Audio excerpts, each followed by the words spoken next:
আজকে গার্মেন্টস নিয়ে কথা বলতেই হবে, কারণ এই সেক্টরের সঙ্গে লাখ লাখ লোক জড়িত, লাখ লাখ শ্রমিক জড়িত। প্রত্যক্ষ পরোক্ষভাবে আমাদের বিশাল গার্মেন্টস সেক্টরে 50 লাখের উপরে লোক জড়িত।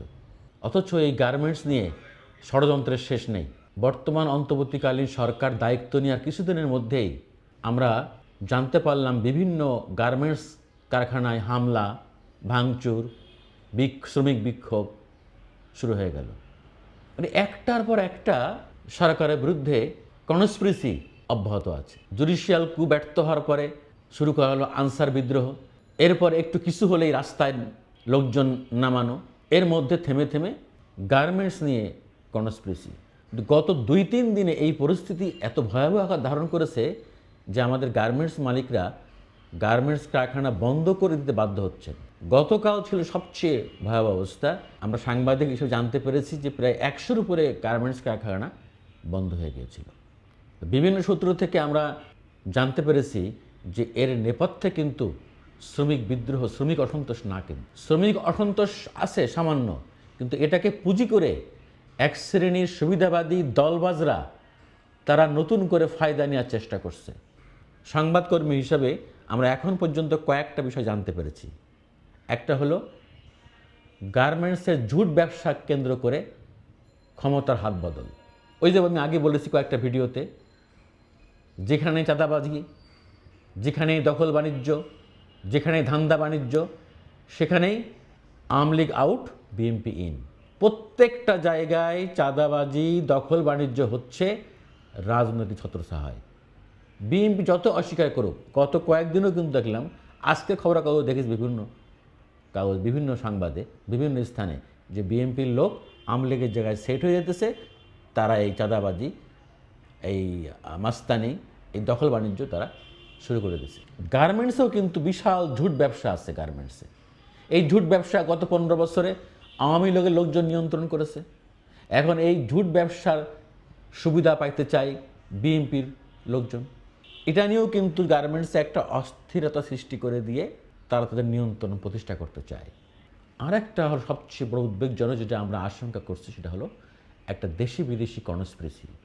যে এই গার্মেন্টসটাকে অস্থিতিশীল করতে পারলে এই ডক্টর মোহাম্মদ ইউনূসের নেতৃত্বাধীন অন্তর্বর্তীকালীন সরকারকে হেনস্থা করা যাবে, একটা সংকটে ফেলা যাবে।